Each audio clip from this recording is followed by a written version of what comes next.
Hello, everybody. So I just wanted to talk a little bit about personalization. And so I think we all know, and we've been reading in the press, lots of people talking about, it's all about personalization, right? But the funny thing about personalization is it's very personal. Everybody has their own opinion about what personalization means. So personal video to one person might be, I only want to watch this kind of show. I'm totally into, I don't know, game shows, Wheel of Fortune. For other people, personalization means I really like this actor or this group of actors or anybody who's ever been on Saturday Night Live. Who knows, right? But personalization is very personal. But there are a few things we know about personalization, and there's a few things that we can look at to figure out how to build a personalization pipeline. So one thing we know is that if you're going to offer personalized experiences, you better be offering mobile experiences, right? Because the most personal device, I would argue, that you own is your mobile phone. And if you question that, then I would like to walk up to you and see if you'll hand me your phone and I can poke around on it for a little bit. Yeah, no. I don't give my phone to my wife because I don't want her poking around on my phone. And I don't have anything to hide. That's not it at all. What it is my icon moved. Why did my icon move? Why did you start playing that video? Because now when I go start playing my video again, it's not what I left it on. That's my device, right? So it's incredibly personal. And if you're going to go mobile, of course you have to go cloud, right? There is virtually no way to deliver video to mobile devices if you're not leveraging some kind of cloud somewhere. So I would say some people would call this sort of the three legs of personalization. I don't. I say, look, personalization is a reality. We have to do it. And the mobile device is a required element for how to get to people and be part of their personal experiences. And the cloud is just basically a platform that you need to be on to do it. Next. We all have heard the term pushes and pulls. So push video, we used to call that broadcast TV, right? Some people still call it broadcast TV, but for those of us who are into coming up with cool new names and buzzy words and things that'll get people's attention provocatively in news media, it's called push video. And then, of course, there's the pull video. So what's pull video? That's video where you, as a viewer, make a decision about what it is that you want to watch. And it pretty much, I think, we can have a debate. Anybody want to raise their hand and debate with what I have here? But I threw it up there. I think it began with VCRs, right? Pull video began when people would sit down and think about what they wanted to watch on the program guides. I used to grab the TV guide. It was a piece of paper, and it had a little TV symbol, an old-fashioned TV symbol. And you go and you say, oh, there's that movie that I wanted to watch like 16 years ago, and it's going to be on this week, and we can record it, and then I can watch it anytime I want to. So you would record it. And that was the beginning of pull video. And then VOD came, right? And VOD started out as pay-per-view, and you pay per transaction. And now some might say we're in the heyday of VOD. I actually doubt it. It continues to grow.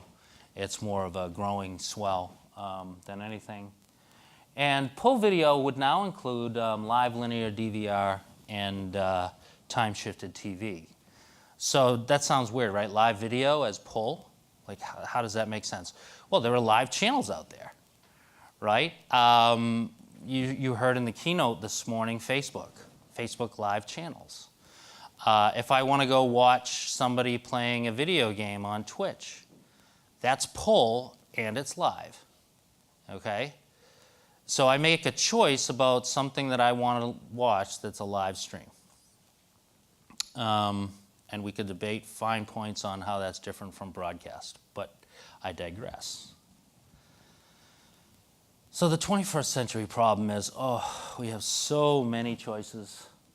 And we've got now something that I would consider to be a hybrid of the push-pull video problem. We want to be able to pull what we want to watch when we want to watch it, but we don't want to have to look for all of the different choices that we have. We have a problem where somebody needs to push something in front of us. And so no longer do we have a pure push, pure pull type of world. Who remembers what that animal is? Anybody? No, that's a two-headed llama. What? You guys remember Dr. Dolittle? That's a push me, pull you. All right, come on, I put a lot of work into that one. It is late in the day, so I figured you guys would need a little bit of entertainment. Anyway, so the idea is create a set of content that somebody can choose from, push that to them, and then let them pull from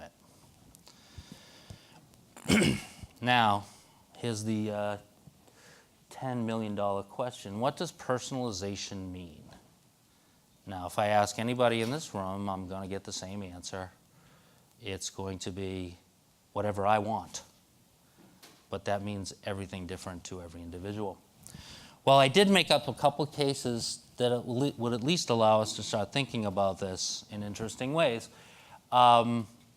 Here's a really simple case. So you start watching a show on one device, whether it's, here I have on TV. Then my daughter comes in, interrupts me, and says I have to take her to her dance class. So I hop in the car and I drive down to the dance class. And the funny thing about dance classes is that I kind of have to stay outside or something while this whole thing's going on. And so I brought my phone with me and I want to start watching again. And when I start watching, it starts up right where I left off. Wow, amazing, personalized. Well, okay, that's a personalized experience because it understands where I was in the session. It understands what I was watching. And even better, you know, when I pulled up the same app from where I was watching the content on my television, if the app is smart enough, the app says, do you want to start watching the same thing that you were watching before, and by the way, at the same place where you were? Now, my preference would be that it starts off about, a minute beforehand, because it always seems like I forget that last minute before I left. But anyway, that would be a personalization issue. Where do we go from there? Well, there's more. I'm going to skip 2 and go right to 3.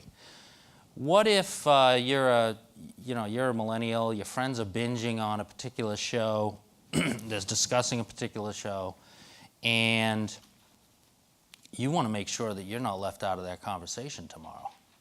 Oh heavens, if my daughter was like left out of the conversation tomorrow in high school, that would be a big problem. So if the system could tell her, you know, these friends that you happen to be connected to on Facebook are all watching this, and in fact, they're actually chatting about it. I know this strains credibility because she would be on Facebook and she would already know that they're chatting about it, but go with me on this. The platform comes up and it says, hey, your friends are watching this show. Maybe you want to watch it too. And by the way, they're on episode 3, so you better hurry up. Next one, relevant advertising in a non-intrusive way. I'm going to let you guys figure out what non-intrusive means. I think that's another one of those personalized choices. But I do find that if advertising is relevant, if it's something that I'm interested in right now, like I get into that car shopping interest thing that happens for me, it's about every 5 or 6 years. Then car ads that are for cars that I'm interested in are very relevant, and heck, I want to watch them. The system has to kind of know that, though. And my ultimate view on personalization is I walk into my living room or I pull out my phone, wherever I am, whatever I'm doing, if I have a spare moment and I say, put something good on, and something good comes on. And the something that comes on might be different if I'm sitting in my living room, and it might even be different if my wife is sitting there with me, because now it has to worry about something that we're both going to think is good. And all of this says, wow, AI. We really need to start thinking about how AI is going to have to work into these problems. And I think, you look at some of the things we heard about in keynotes. Actually, I was here yesterday for the CDN Summit, and Amazon talked about some of their capabilities in AI. But those capabilities are really at the functional level, at the block level. It says, take this video and then give me back some keywords for the things that are in it. Oh, horse, car, person, riding bike, right? And that's interesting and that's really cool, but someone actually has to take that and build it and put it together into something that's useful, right? A real service, a real part of the application that somebody can actually use. So now I'm going to talk about coffee beans and personalization. And you're all sitting there going, what the heck have I walked into? Coffee beans. I wanted to make this analogy. So if we think about how coffee beans get to people, they start off, on a bush. You take the coffee beans, you move them into some kind of process where you have to sort them out. You might modify them. Maybe you roast them a certain way. Maybe you flavor them. You'll do certain things to them. You'll group them. You'll bag them. You'll tag them. And then you stick them on a shelf in a warehouse, waiting for someone who wants to then monetize those things. They come off the warehouse shelf and somebody has to actually package them and price them. And the packaging could be from, just the wholesale raw going to the local barista, to a 5-pound tin that you'd buy in the supermarket, to Keurig K-cups that you bought online. Lots of different ways to get coffee and lots of different experiences that come from those coffee beans.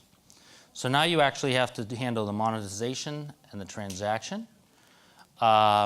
And you have different ways of personalizing. Keurig's personalization would be the K-cup, right? The cup of one, and the different flavors, and different people have different likes. And Folger, or I think that's Lavazza, that would be particular to people who really like Italian strong coffee. And then there's the barista at my local store, and I think, based on the popularity of Starbucks, the barista is almost like the ultimate personalized experience. But if you want the ultimate personalized experience, you go to the same Starbucks every day, and when you walk into the Starbucks, they see you coming and they have it ready for you, right? And that would be the equivalent of put something good on. Okay, so in the coffee world, we have figured out personalization pretty well. So you probably figured out where I'm going with this. But before I get there, I wanted to make it clear that there's something that we have to look at here. Everything that I talked about in that blue arrow path is something that I would call the bean path. Up at the top, there's something called the control and management path. So knowing how to do the modification, knowing how to roast the beans is one thing, but deciding what you're going to do, when you're going to do it, in what sequence, that's another, and that is called control and management. And in much of technology, we think of things as control and management paths, or the control plane, and the data plane. I'm calling the data plane here the bean path. Okay? And when you start to think about things in those two different planes, it starts to open up your thinking about how we do things. So now let's take that analogy, the coffee bean idea, and move towards video personalization. You start with your content, you do ingestion. So you pick the beans. And then you acquire the content, you sort it into different types of content, and then you tag it and you modify it. Maybe you modify it so that it works on an iPhone or an iPad or a Roku device or Androids, TVs, et cetera, et cetera. Lots of different ways to modify the content, lots of different languages that you can put in, and subtitling and everything else. It's almost endless, actually. And then you have to put metadata on it. Why? Because if you don't tag it, good luck finding it, okay? So then we go from there, and now I have this modified, all these videos, and they're all modified, and I put them into something called a video origin. It's basically the warehouse that I talked about where the beans went, right? I got all these videos, and now they're ready for people to watch. But who's going to watch them?